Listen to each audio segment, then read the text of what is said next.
The Earnestly Speaking podcast is a show that is founded on free-flowing conversation and may at times venture into mature subjects. Listener discretion is advised.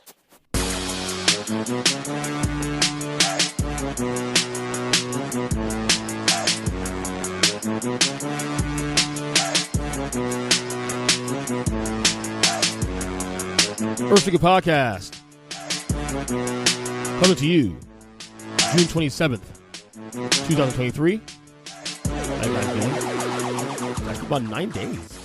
I just checked the feed and realized that outside of what I do with my wrestling podcast, Take 3 Wrestling, which is on another feed, of course, which I don't consider a lot of work, honestly. It's a shared experience, like I always say, with me and 3 other guys. So it's not a lot of work. I only bring one topic to the panel, and that's it. We all bring one topic, and that's it. But aside from that, I haven't done a podcast in 9 days. And you guys know how I roll.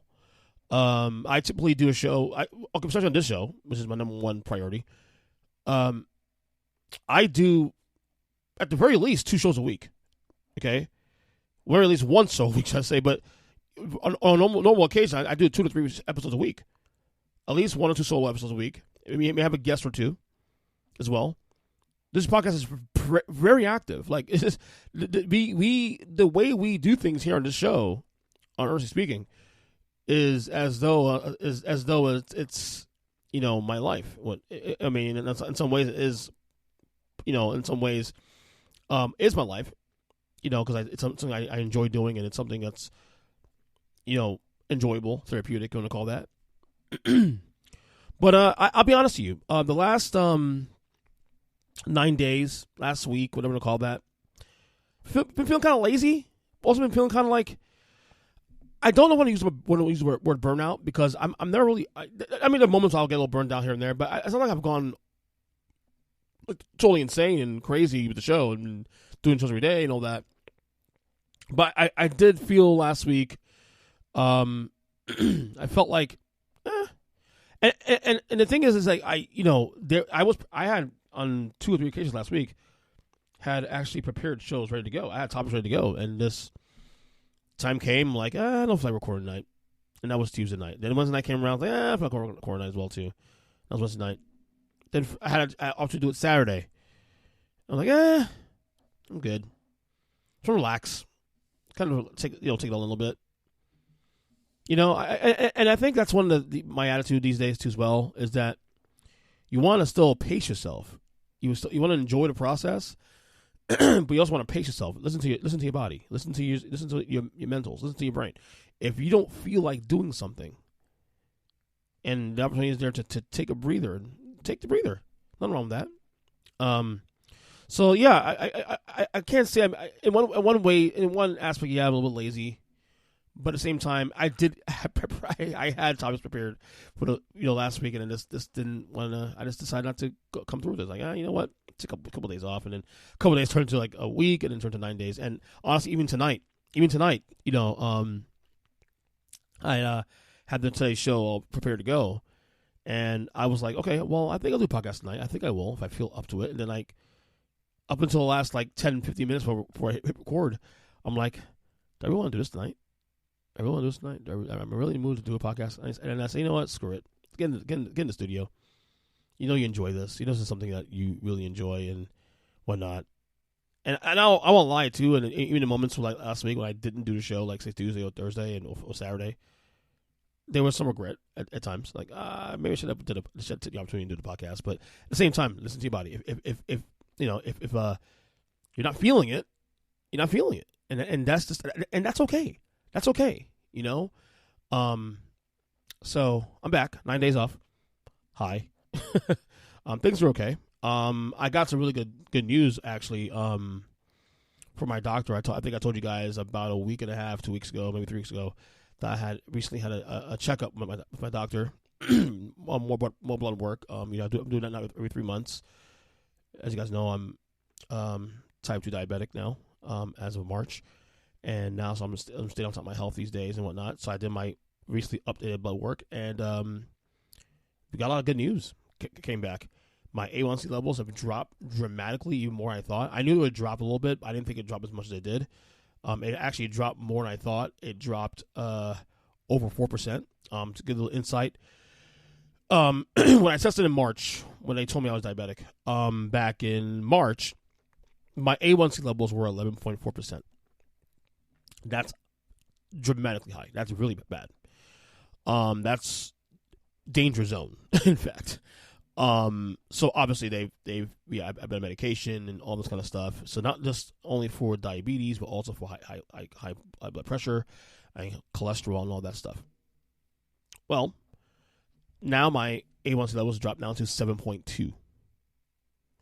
Still in diabetic range, but considering how massive the drop was, definitely an opportunity now where if I can continue to do what I'm doing now, and I'll be honest, it's been a little rough at times because, like I said, I haven't gone back to full bore where I was before the diagnosis. But I lose some a little bit. I won't lie, I lose some a little bit here and there. I'm still fasting though, although I'm still on sodas and all that stuff. And if I do eat sugar, I'm very careful how much I eat a day. I'm watching my carbs throughout the day as well too. Still, but I'm allowing myself to also live a little bit too as well. But if I get so if you guys don't know how you attribute diabetes and like A1C levels and all that, like if your A1C is above 6.9%, that means you're type 2 diabetic. If you're 6.9, if you're like from 6 to 6.9 or 5.5, 6.9, I can't remember the exact number there, somewhere between 5.5 and 6.9, you're pre-diabetic. And if you obviously 5 or below, you're not no longer diabetic. That based on the A1C levels. But also on top of that, she said down that all my cholesterol, my HDLs, LDLs, all back to normal again, which is good. My vitamin D levels are back to normal again, or going back to normal, which was I was deficient in vitamin D. That's now improving now as well too. So the medication is helping as well. I don't say dieting, but the eating better, the exercising every day as much as I can. The medication and supplements also do. I take a lot of pills, but it's not just for to get better, but it's also for preventative, like, supplements, omega-3s, and all the whole nine. So I do a lot of, I'm stressing more, doing that stuff. But things are better now. Things are on the up and up. We got to continue this. This is a lifestyle. This is not just one little 3-month stand and like, okay, fine, I'm good now, so I'm going back to my old habits. No, we're not going back to it again. Like, yes, you balance things out. Today I had a nice meal today. I had a curry chicken meal today, and not something you should have all the time, but once in a while it's okay to do that. But I also, if there's one thing I need to improve on for myself moving forward, and my throat's kind of like weird tonight, is I need to watch. I need to continue to get back to walking again, exercising again. That's something that slowed down a lot last couple of weeks. I will say in my defense, the weather has been horrible here in Florida since school ended, like late May. It's rained virtually every day, other than today actually, and another day it happened I think a couple weeks ago. It's rained every day. Now, if I don't get to walk here at home, I do walk on my breaks at work. So I do something, get some steps in, of course. I still need to check out. I also need to also go to the chiropractor again soon at some point and get a new X-ray. I've done my rehab there in terms of my neck. I got to see if the disc is back in place, if the things back to normal again. Because I want to start doing weight. I want to get to doing more hard, stringent workouts, like back to the gym again and weights and stuff. But I don't want to do that until I get cleared by a doctor to do that. Excuse me. I was coughing. So there's good news on that front in terms of my health. I'm very excited about that.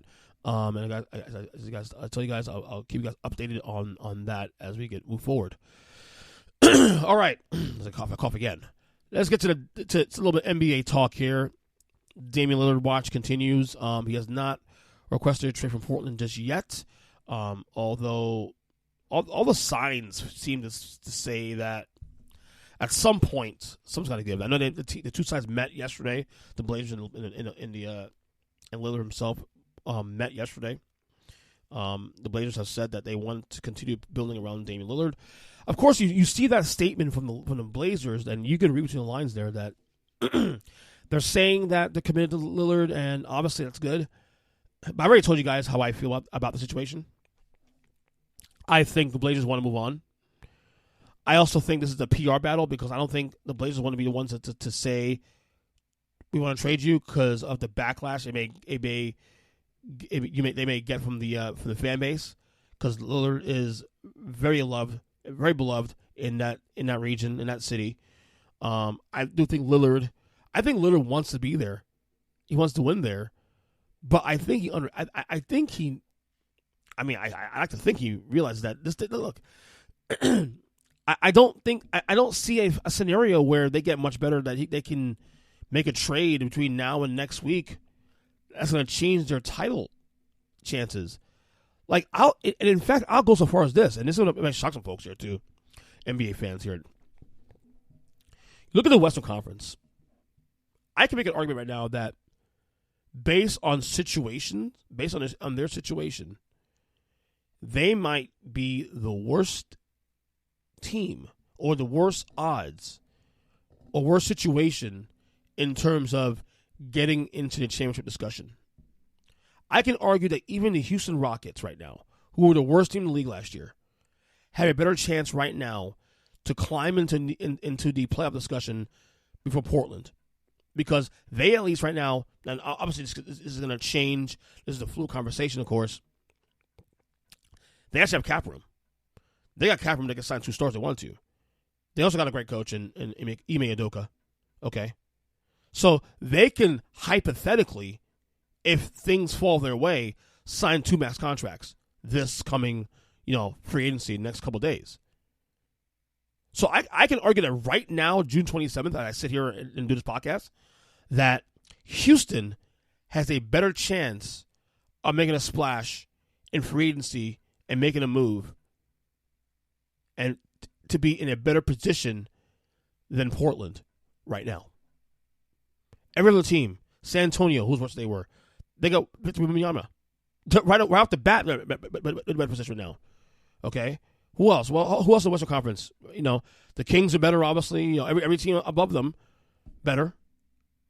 So Portland right now can be argued, of the 15 teams in the Western Conference, to be in the worst possible situation in the conference. And the only way you're going to get out of the hole is making a move. Unless they get another whale to pair with Dame Lillard. Of course, who do you do? Who do you get after that? Who do you get? You got to make a trade for that, number one. And I don't know if they have anybody that they can do that. I mean, you can probably trade Scoot Henderson. And maybe help us a little bit. Let's say you trade Scoot for Zion Williamson, for example, which has been reportedly been talked. People around the media circles have been talking about that hypothetically. Okay, fine. And it certainly improves the chances of getting to the playoffs. But do you trust Zion to stay healthy? I saw an scenario on was it Basketball Network, which is kind of a aggregate. They threw up a scenario, but this also involved of Dame Lillard swapping for Karl-Anthony Towns. It just seems like right now the writing's on the wall. I think Portland wants to move on, but I don't think they want to be the ones to say anything because of the PR hit they'll take. How they do, as they look like the bad guys forcing Dame Lillard out of Portland. I think Dame Lillard wants to be loyal. He's a loyal guy. But I think even Dame Lillard knows at this point now that there's no way how we can win here. There's no way how this place seems going to win the title with currently constructed. And there isn't really a move out there that can be made to improve his roster with him on it. He's already set on record that I don't want to be part of a youth movement right now. Well, the Blazers had the 3rd pick in the draft, and they did not trade it. They kept it. Up to this point, have not traded yet, and there's no plans of trading that. At this point, there are no plans of trading that pick. So, the report now is that Dame Lillard is... Well, first one report yesterday was that he has serious interest in the Miami Heat, of course. Which, of course, personally for me, huge. I'm a Heat fan. I want him here. But the new report that came out since the meeting with the Blazers yesterday is that he's willing to wait to free agency to see what the team does to improve the roster.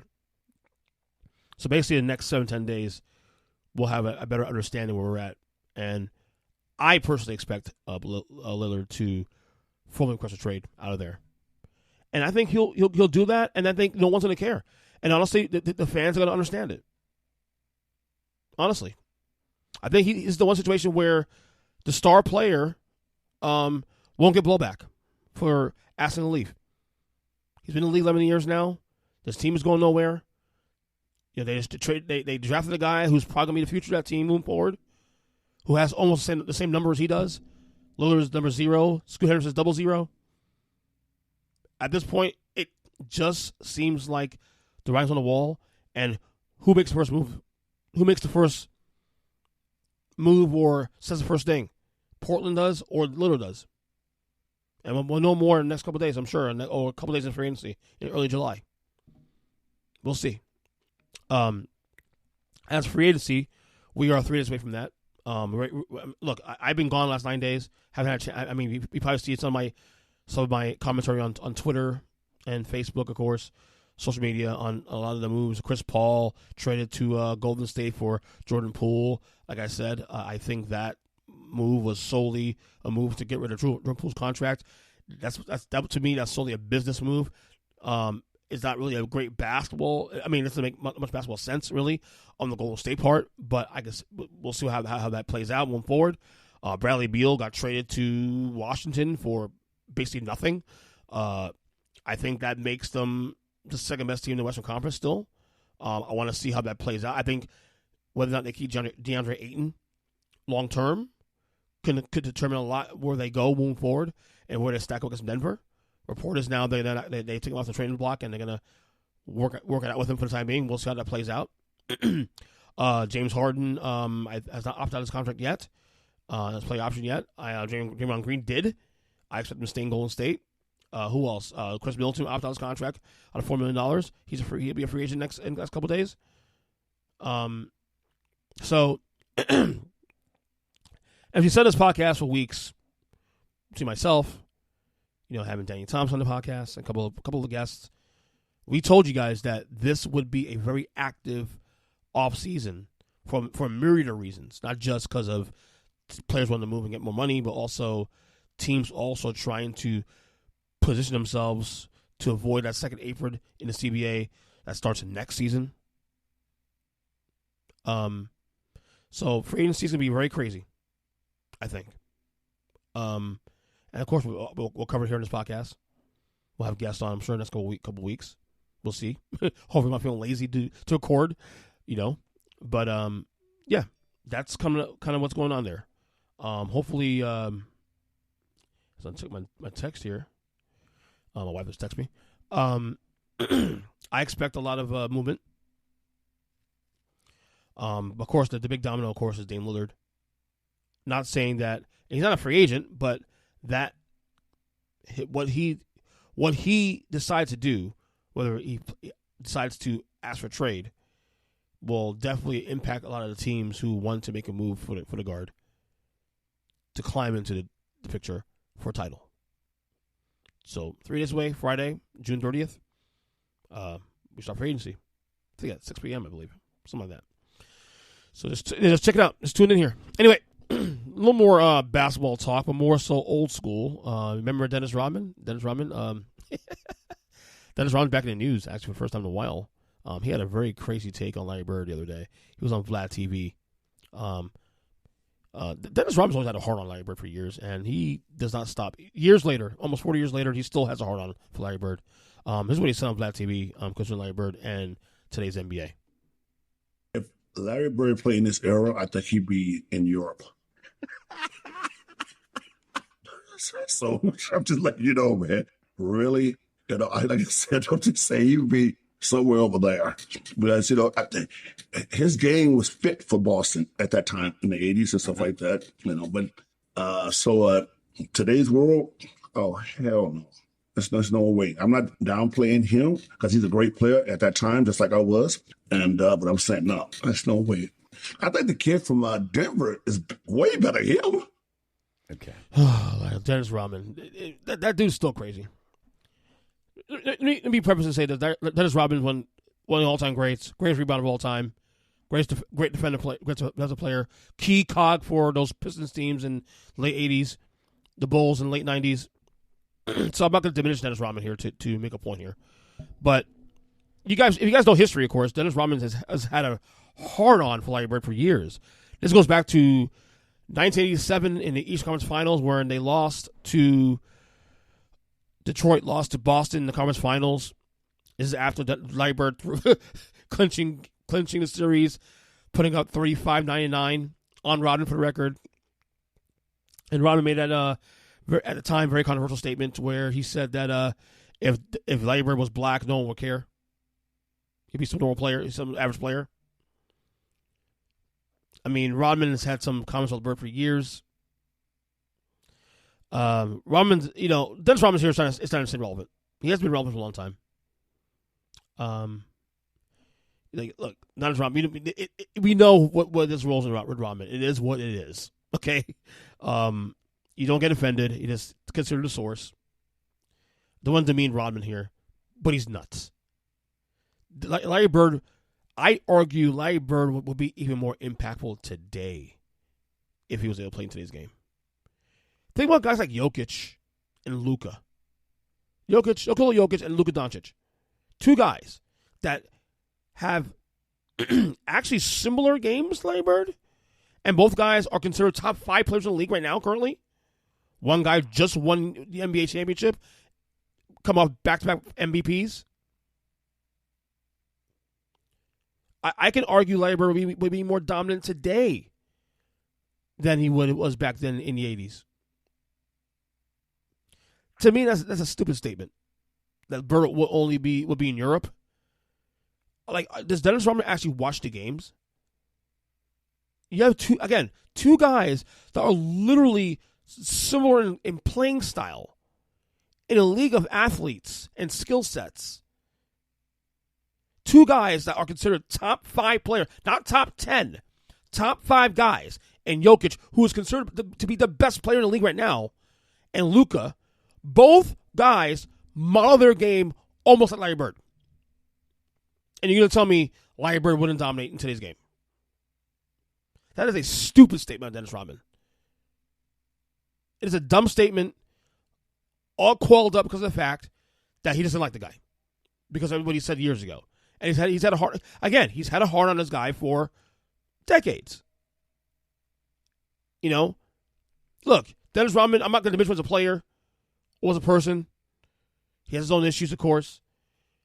As a player, he was truly one of the greats in terms of defensively rebounding the whole nine. What he did to the game of basketball on Dennis Rodman, he was great at that. But this is a stupid statement. Stupid statement by Dennis Rodman. Larry Bird is a top 10 player of all time. And I know there's a lot of fluid arguments every year as we have these conversations. Will Bird at some point be out of the top 10? I know I've discussed in this podcast for a long time. It's hard because the one thing that hurts Larry Bird in the top 10 as we move forward with the argument is that there are more guys coming in there, and I think Larry Bird's lack of longevity hurts him a little bit. So again, Rodman's statement here, not very smart. In fact, very dumb. But it's his opinion. But it's also, his opinion is rooted in a lot of dislike for a guy that, let's be real, did dominate him early in his career. There's a lot of bad blood there because of the Pistons-Celtics rivalry. Go back and watch NBA TV. Go back and watch on YouTube some of those old classic Detroit-Boston series from 87 and 88. Lots of hate there. Lots of hate. And Dennis was a part of that. Dennis was a part of that whole situation, that whole rivalry, that whole dynamic. So you got to consider the source there at the same time.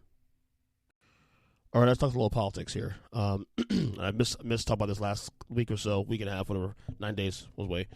Did you guys check out the Donald Trump interview with Bret Baier on Fox News last week? I don't watch Fox News, but I found it interesting. Some things that was said on there. I think Bret Baier did as good a job as you can do with a Donald Trump interview, honestly. Donald Trump obviously been indicted twice on two different separate cases. One is the situation with the campaign funds in New York City. That's a state case.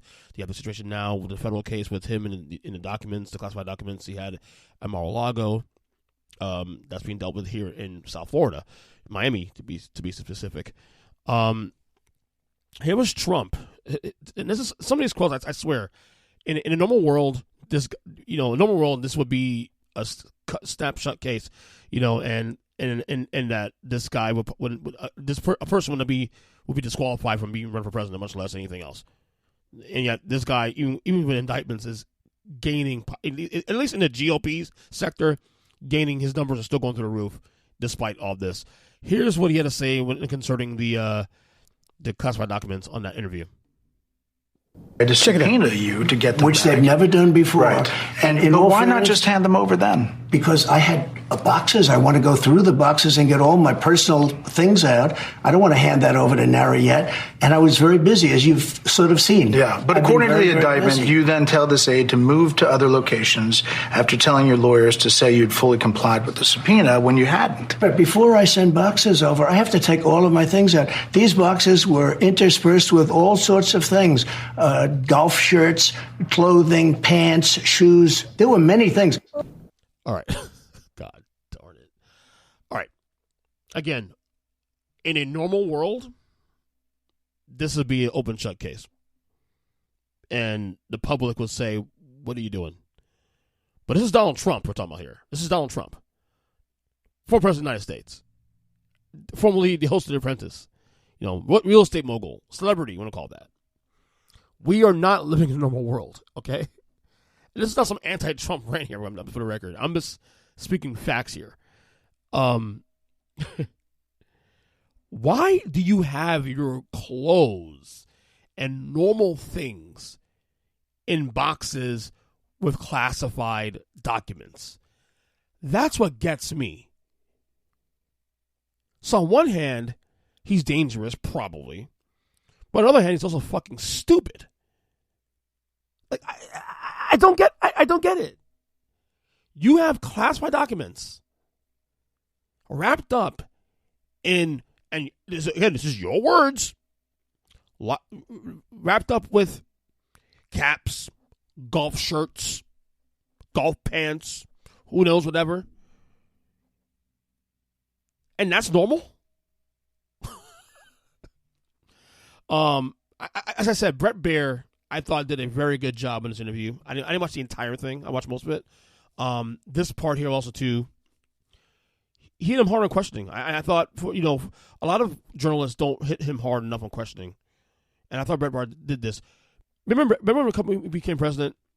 Oh, when his campaign for president back in 2016, he would say he'll have the smartest people ever in his cabinet, the smartest people, all this, the best, the very best in the world at what they do. Remember he was saying all that in 2016, prior to being elected?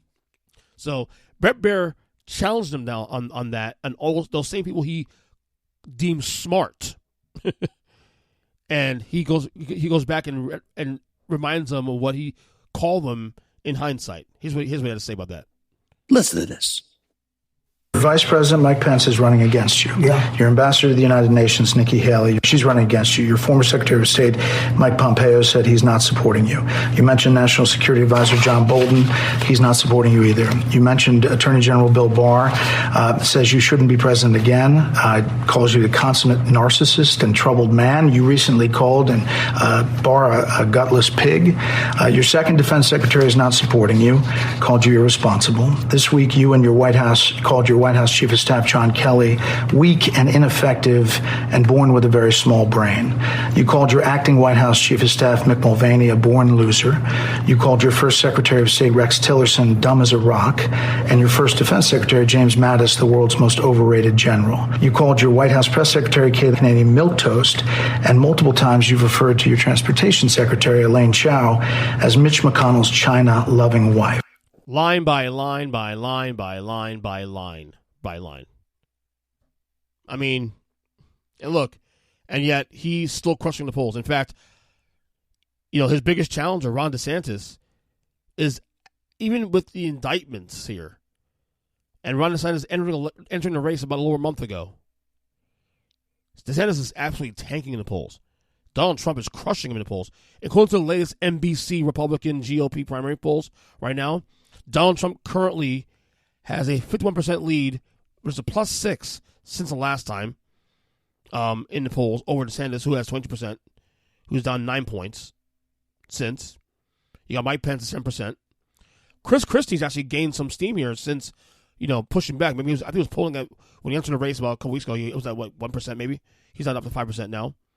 Nikki Haley at 4%. You got Vivek Ramaswamy at 3%. Tim Scott 3%. Asa Hutchinson at 2%. Ron DeSantis, why he's running is beyond me. I don't know why, honestly. But again, it's crazy. Like the more he gets indicted and gets thrown into legal hot water, the more strength he gets, at the very least, in the GOP poll. Now, in terms of the general election poll, according to NBC, Joe Biden does lead Trump by 4%, 49-45. Now, it's worth noting, though, that I would say, being it's that close, I will call it a tie, honestly. I feel like it's almost like the Democrats want Trump to win because they realize he's the only one. He's the most unelectable of the bunch in a general election because the independent voters can't stand him. Okay, Democrats are definitely going to vote for him, and even with a weak Joe Biden, I think they won't touch Donald Trump. I think they fear the possibility of a Ron DeSantis or another, optically speaking, a normal Republican. Although I wouldn't call DeSantis a normal Republican, to be honest with you. Some of his policies are way farther to the right, for my taste, especially too, as someone who's a moderate.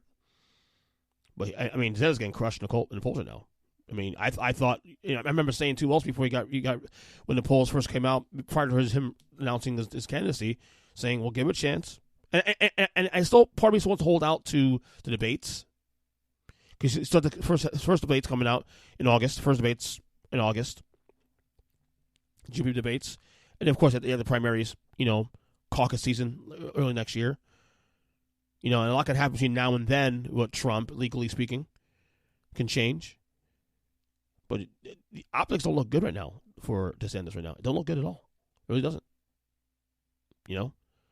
And I don't know. This is the next year and a half, not even. Election. I mean, the primaries are started now. I mean, we're gonna have the first debate in August.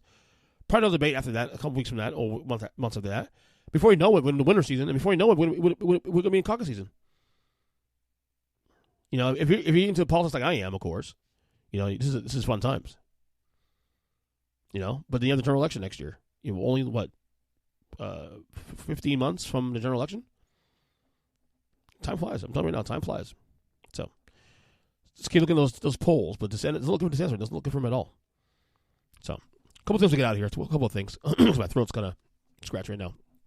I actually rewatched The Last Dance for the first time in 3 years since the COVID lockdown. Last Dance, of course, chronicling the 1998 Chicago Bulls championship season, ring number 6 for Jordan and company. I watched it in real time when it first came out, but I hadn't watched it since. And something just pulled me to watching it. And I found it on Hulu, and I literally binge. I was saying about the top of the show about being lazy. And I want to do a podcast. One of the reasons why I didn't do a show last week was because one of those nights, I think it was Tuesday night last week, I spent watching pretty much 9 of the 10 episodes of that documentary that night. Just electing not to do a podcast instead. And again, that documentary is fantastic. In fact, I'm doing this because, as you guys know, I announced this a couple weeks ago on the podcast that I'm going to be launching a new basketball retro podcast, which I announced called the Basketball Retrospective. And I want to do an episode, hopefully, in the next, when I start the podcast, I want to do an episode focusing on the documentary itself. Because there's a lot of things in the documentary, too. Obviously, it touches on the 1998 season, of course. But it also goes into Jordan's entire career, the lead up, through college into the NBA from '84, all the way through his struggles, all the way through, being Detroit, go to Detroit, of course, and win his first ring, going to death of his father, retirement, all that stuff. And there's a lot of things in that documentary I want to touch on, on an episode that's going to be worth it on that feed. Which, by the way, I have created a feed for that podcast, but I'm still unsure if I'm gonna throw episodes on this feed or that one for the time being. I did create the feed for the time being, though. I'm leaning towards doing it on that feed because I think if I get enough people episodes to come out the gate with, I'll probably just ram them through. But yeah, I'm looking forward to doing an episode on that soon. I'm trying to find it. I think I have a guest in mind for that one, but I'm gonna hopefully confirm that in the next couple of weeks, hopefully. But yeah, that documentary again. You talk about great sports documentaries of my time. Probably my top 5, definitely. I still think the best documentary I think I've ever watched, at least in the last 10 years, is still the O.J. Simpson documentary, O.J. in America, the one with Ezra Edelman from 2016 on O.J. Simpson. That to me is still the top of the line greatest documentary I think I've ever watched, at least in the last 10 years anyway, sports wise. But The Last Dance holds up, of course, because there's a lot of extra elements in there too, what ifs in there, and I think it deserves a long episode of a discussion. The Isaiah parts, the when Jordan retire, Jordan's legacy and Pippen's in reaction to Pippen and Jordan today, and all these things. There's so much things in the documentary I want to touch on. But yeah, I watched it. Like I said, I watched it, loved it again. If I watch it again next year, I'm sure at some point again. Which then also, last thing here, triggered me to start watching every NBA Finals from 1990 to present. NBA.com has all the NBA Finals. Not all of them, but they have all the ones from 1990 all the way down to present day. And I was watching what actually got me doing this. I was actually watching some of the commentary on the Last Dance online on YouTube from like different shows, First Take and First Things First, and a couple other shows here and there. And I started going into a little deep dive last week on that, on some specific issues and specific discussion points. And I ran into a couple of conversations with Bill Simmons and Ryan Russillo discussing certain games, rewatchables. And one was the discussing, I think it was Game 4, Game 3. Was it Game 4? Might have been Game 3. It might have been Game 3 of the NBA Finals in '91, Jordan's first ring. And they're doing a discussion point on that episode. And it triggered me to watch the game itself, number one. And then I said, you know what? I think I'm going to do this. I think I'm going to watch all these finals. It's been a long time since I watched all these NBA finals. I do watch old games pretty often. I'll watch a whole Heat game. I'll watch old, 90s or even 2000s basketball finals games, singularly speaking. But to actually watch an entire final start to finish, I mean, look, these finals, I think I watched every finals pretty much since 1991 in real time. But it's been years since I watched them in its completion. And NBA.com has all the finals on the website, So I actually finished in 1991 went ready. I'm on 92 right now currently. Look, I might not even finish this sometime because that's my summer project. But come on, how many things I've said in this podcast I'm behind on shows I'm behind on that I got to finish watching and I haven't finished yet. I still haven't finished Ted Lasso yet. Ted Lasso, I have 2 episodes left to watch of this series finale. I haven't finished it yet. Succession just ended like a couple weeks ago, and I haven't even gotten caught up with that yet. So, here to go stack on this thing. I have other wrestling things I got to watch also too. 2 years ago, I said I was going to watch WrestleMania from 1 to 39. I haven't even come close to finish that yet. So, me, my ADHD, man, scattered around. But yeah, I'm on the 92 finals. I need to start right now. Number one, just a couple things here from those finals. Especially 91. I mean, look, Jordan gets all his flowers, of course. And Michael Jordan's, greatest of all time, all that. You have to stop that to me because I already know. The biggest takeaway for me from 91 finals had nothing to do with the Bulls at all or Jordan at all. Is that just how fucking good Magic Johnson still was, even in his 13th year. even in his 12th or 13th, it was his 12th year, 13th year in the league, he was still that dude. He was the second best player in the league at that time too, as well. Behind Jordan in 91. In fact, one could argue, this was peak Magic. Like, Magic Johnson at this point kind of pulled a Jokic too. He had won MVP in the league 2 years in a row, in 89-90, and then came second in 91 for MVP behind Jordan. He actually won 3 and 4 years. He won in 87. I think 88 was Jordan. And 89, that was Magic 87, Jordan 88, Magic 89. So for 1, 2, 3, 4, wait, 1, 2, 3, 4, 5, 6, a 6-year span where only Jordan or Magic won MVP in the league. And Magic was literally at the Jordan best player in the league, at that time in 91. And then, unfortunately, months after that series, in November, he announces he has HIV and he retires from the league. And that ended everything pretty much. He came back, obviously, for the All-Star game that year, and then he did a little comeback in 92. But it was never the same. It was never the same. Think about what we lost there. That's a big what if there. What if Magic didn't retire? What if Magic didn't have HIV? But yeah.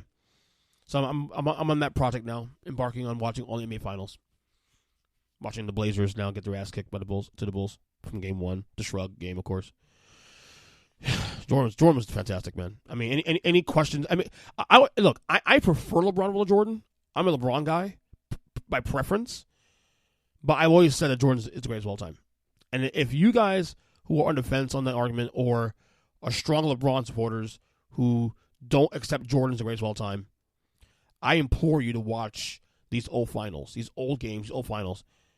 And once you do that, rehash the conversation again. Because Michael Jordan was that dude. There's no question. And it doesn't take a documentary to sell me on that. Watching the actual games without unvarnished, without any influence of, commentary and propaganda. That's why Jordan's the greatest of all time. End discussion. And discussion's over here because that will do it for this podcast. Dated, of course, June 27th, 2023. I'm on Twitter at EJChristian7. We have another podcast coming, hopefully dropping on Thursday. You'll see when it drops in the feed. Until then, we will talk soon. Enjoy the rest of your evenings as I'm recording late night, and we'll talk soon. Later.